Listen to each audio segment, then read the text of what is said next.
Bienvenidos y bienvenidas, gracias por estar acá. Te invito a ponerte cómodo, ajustar el volumen y dejarte llevar por esta historia atrapante. A continuación vas a escuchar la primera parte de Caballo de Fuego, París, de la reconocida escritora argentina Florencia Bonelli. Si este contenido te gusta, suscríbete a nuestro canal y recomiéndalo para que podamos llegar a más fanáticos de las novelas y apoyar a la autora leyendo y recomendando su obra. Ahora sí, respira hondo, comenzamos con la primera parte de Caballo de Fuego, París. Elial Saud es un hombre excéntrico y poderoso, emparentado con la familia reinante de Arabia Saudí. Vive en París y dirige una empresa de seguridad que, en realidad, oculta actividades de defensa y de espionaje ofrecidas al mejor postor. Matilde Martínez es una joven pediatra argentina que sueña con curar a los niños del África. El destino la pondrá en el camino de Elia y será en París donde la atracción que se inspiran los unirá.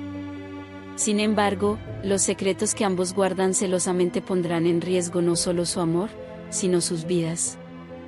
El desastre de Bijlmer. Ámsterdam, Holanda. 1996.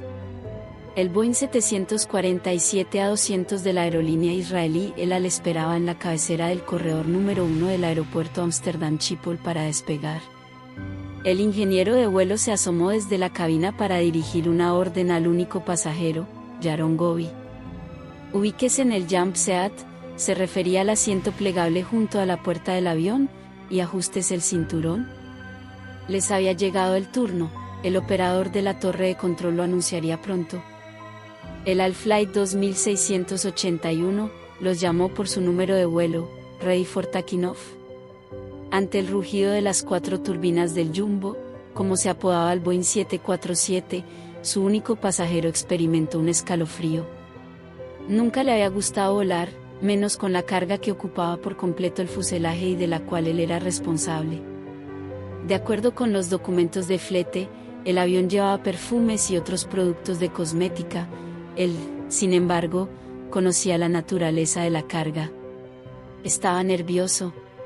Sacudió la muñeca para despejar el reloj escondido bajo el puño. Las 6 de la tarde. En unas 5 horas aterrizarían en Tel Aviv-Yafo. El último trayecto hasta las instalaciones del Instituto Israelí de Investigaciones Biológicas, en la localidad de Nesiona, lo realizaría por tierra, en camiones acondicionados para productos relacionados con la seguridad. El avión inició la escalada para alcanzar la altura crucero. Yaron percibía un apretón en el estómago y náuseas sutiles. Se instó a calmarse. Cerró los ojos y respiró de modo sereno. Yaron cerró la puerta y se dirigió hacia la parte trasera del avión sujetándose a los objetos y a las paredes. Se asomó por una ventanilla. Habían perdido altura y sobrevolaban los suburbios de la zona sur de Ámsterdam. Dedujo que si el avión no conseguía aterrizar en el aeropuerto, se estrellaría sobre las viviendas. Dios bendito, susurró.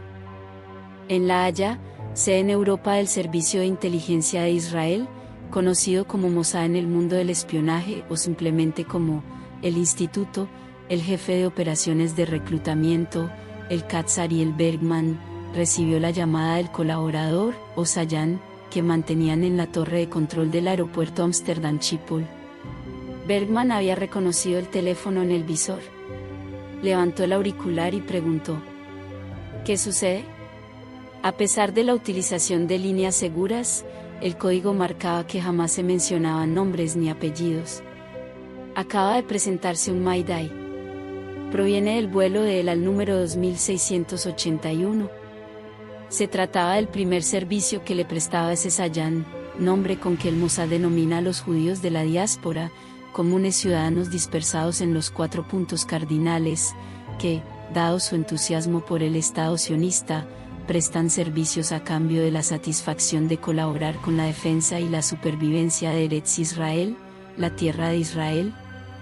La vulnerabilidad de El Al, blanco codiciado por los terroristas, convertía a ese empleado de la torre de control de Ámsterdam Schiphol, uno de los aeropuertos más utilizados por la aerolínea israelí, en un sayán de incalculable valor. Así lo había juzgado Bergman al reclutarlo, y solo había necesitado tiempo para demostrarlo. Sus párpados se dispararon. Un sacudón lo despegó del Yamse a tal tiempo que una explosión le adormeció el sentido de la audición durante un par de segundos. El avión viró bruscamente hacia la derecha y los amarreó en el confín del asiento como si se hallara en una montaña rusa. La voz del joven copiloto atravesó la puerta cerrada. Mayday. Mayday. Mayday. Conocía el significado de esa palabra pronunciada 3 veces. Mayday. Mayday. Mayday. Se trataba del pedido de socorro de los pilotos, derivada de la expresión francesa de MIDES. En menos de un minuto, el piloto estabilizó la nave, que siguió zarandeándose, sumida en un mar de turbulencias. Yaron no dudó en desembarazarse del cinturón y precipitarse dentro de la cabina. ¿Qué ocurre? No obtuvo respuesta. El copiloto, a cargo de la comunicación con la torre de control, explicaba al operador que los motores 3 y 4 habían salido de funcionamiento y solicitaba permiso para un aterrizaje de emergencia. Dada nuestra velocidad, aclaró, necesitaremos el corredor más largo con el que cuente el aeropuerto. Sujetó el auricular entre el cuello y el hombro y agitó los dedos sobre el teclado de la computadora al tiempo que hablaba. ¿Qué más puedes decirme? Sus motores 3 y 4 han dejado de funcionar. Está regresando a Schiphol. Intentará un aterrizaje de emergencia. Llamaré de nuevo en cuanto se presenten novedades. La pantalla devolvió la información solicitada. No se trataba de un vuelo de pasajeros sino de carga, lo cual, pensó Bergman con cierto alivio, reduciría el número de víctimas en caso de que aconteciera lo peor. No obstante, al leer la siguiente línea, insultó en hebreo por lo bajo. El vuelo 2681 transportaba sustancias químicas altamente tóxicas. Destinatario, el Instituto Israelí de Investigaciones Biológicas, Nesiona, Israel. No había detalle de la mercancía, simplemente la alerta de su toxicidad. Las maniobras se desencadenaron en cuestión de minutos y con la precisión de un mecanismo de relojería. Un helicóptero Chinook despegó de una base privada a 40 kilómetros al sur de Ámsterdam. Dada su velocidad, superior a la de otros helicópteros de transporte, conduciría al grupo de expertos en ataques químicos y biológicos en menos de media hora al aeropuerto Amsterdam Schiphol para actuar en caso de que el avión no lograra un aterrizaje exitoso. Por otro lado, se alertó a los 2 cazas estacionados en Ámsterdam, que, en cuestión de minutos, también se presentarían en el aeropuerto. Otro equipo se dedicaría a rastrillar los alrededores en busca de posibles terroristas que hubiesen disparado misiles con lanzacohetes RPG y destruido las turbinas.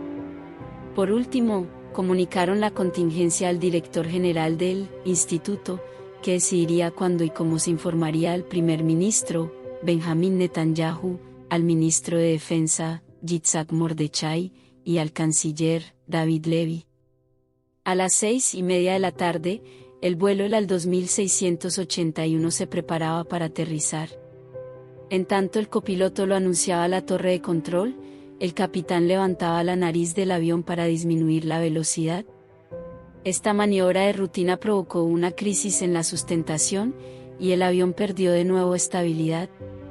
Yaron salió despedido hacia la derecha y rodó hasta chocar con el fuselaje.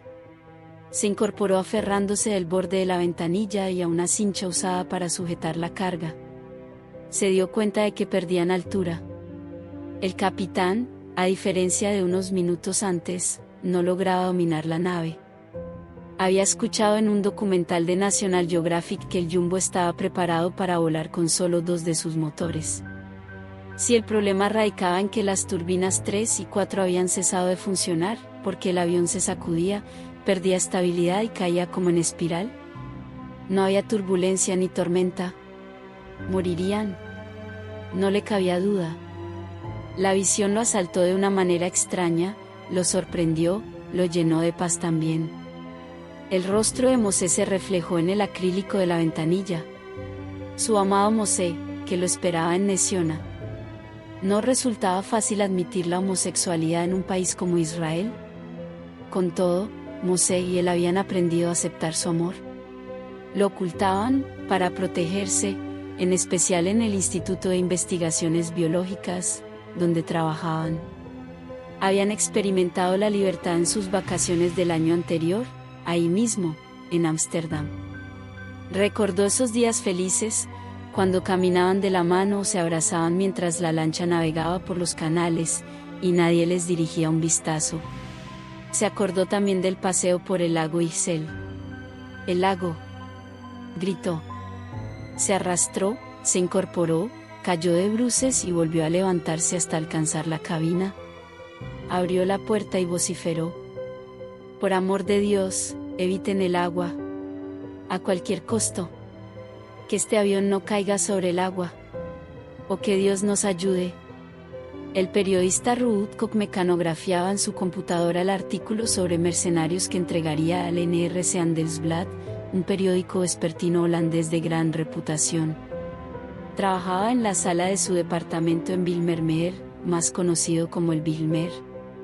Sus compañeros del periódico, sus amigos y su familia juzgaban una excentricidad que viviese en ese suburbio al sudeste de Ámsterdam, famoso por la violencia de sus calles.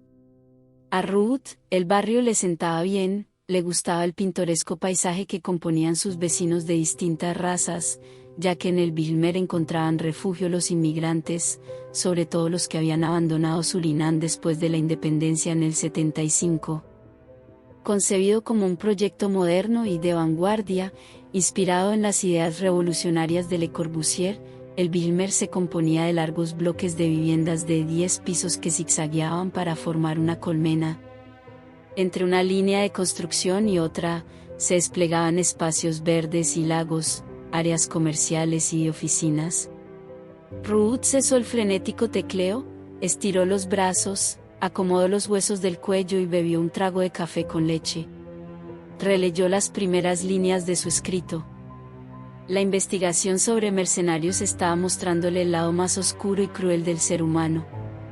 La Organización de las Naciones Unidas había aprobado una convención que repudiaba la contratación, el financiamiento, la formación y la operación con mercenarios. Es más, acaban de nombrar a un relator especial sobre actividades mercenarias destinado a controlar el cumplimiento de la prohibición.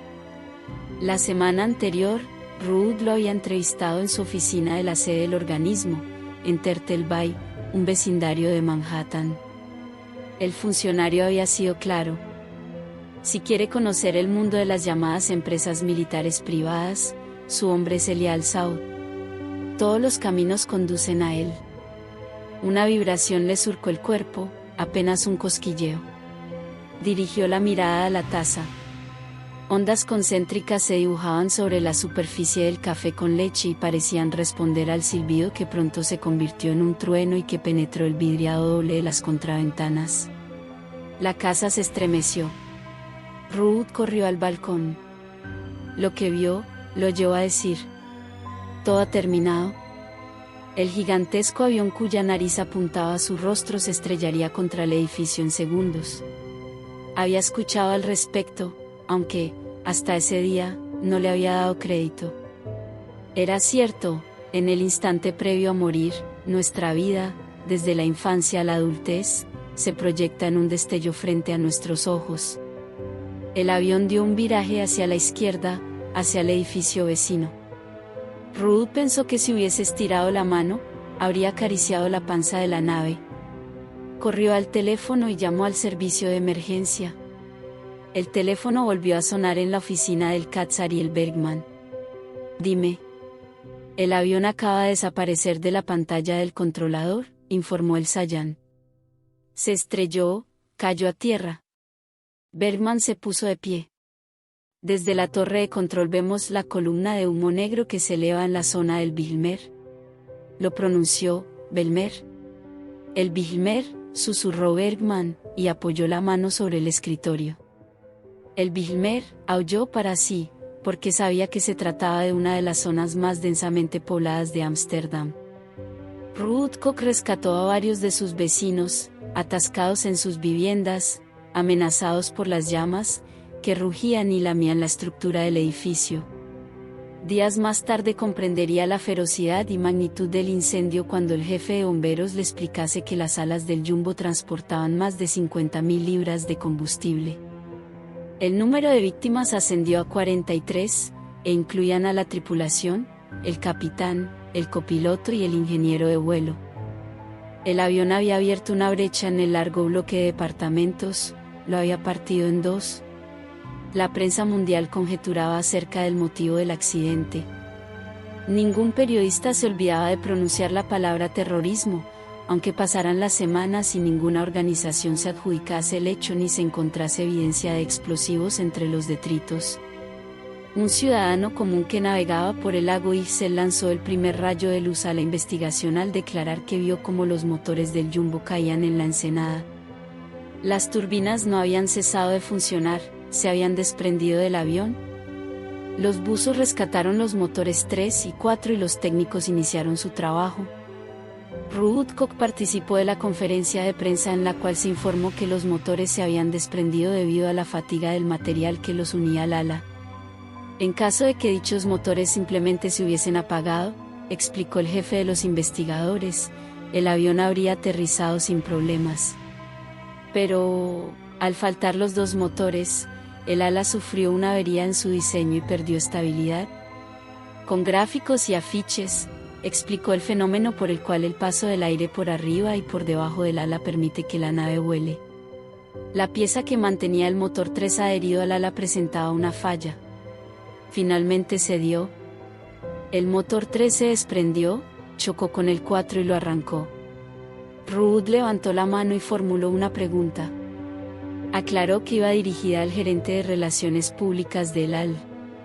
¿Pueden explicar por qué, después de semanas del siniestro, algunos vecinos del Bijlmer, entre los cuales me cuento, han sufrido problemas respiratorios, dermatitis agudas, trastornos gástricos, de la visión y alteraciones nerviosas?